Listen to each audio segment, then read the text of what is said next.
Hello, hi, I'm Paula, and since Kelly J mentioned that the Party of Women wants to look into the people who helped to cover up the grooming gang scandal, I thought I'd just tell you what happened when the grooming gangs in Oxford were first exposed, because I was living in Oxford at the time.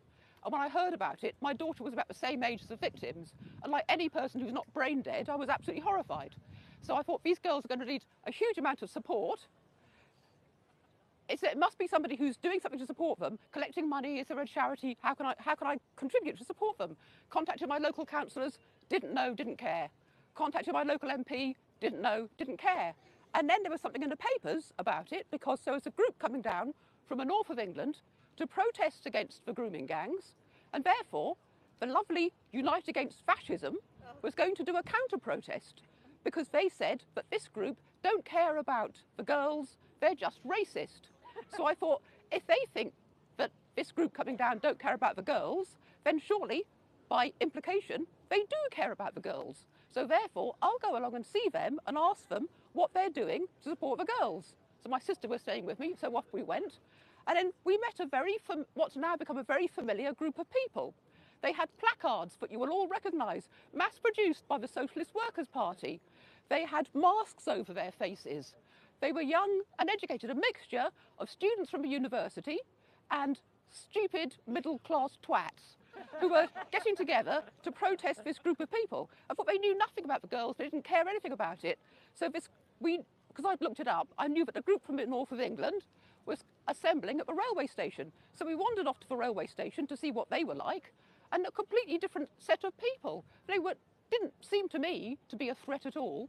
Everybody in Oxford city centre was saying, oh, the English Defence League are coming, we have to be careful, we have to be careful. We went over and we saw a group of people who looked very similar to the people gathered here now. We went and chatted to this nice group of ladies, the sort of people you might see running a cake stall, and it became immediately obvious that these people were the sisters, mothers, cousins of the victims of the gangs, who were distraught, desperate people who wanted to have their voices heard.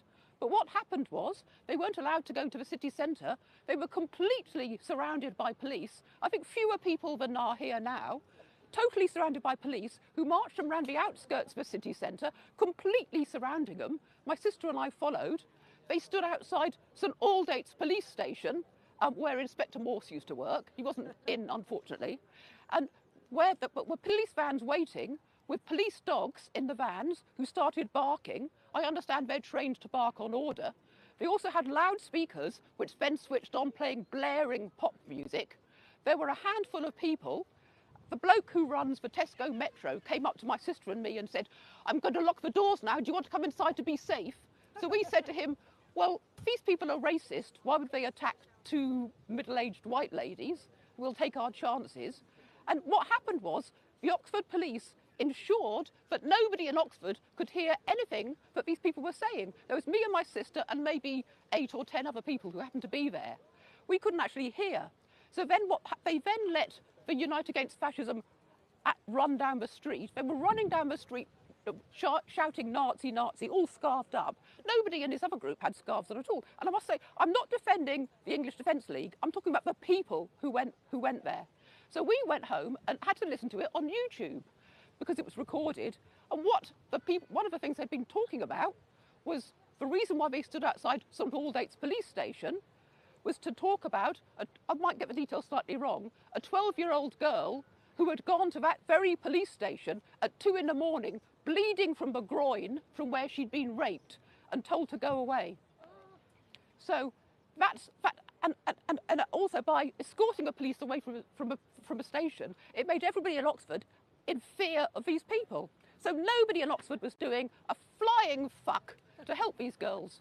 And at Oxford, you might have heard the place. It's got a university there.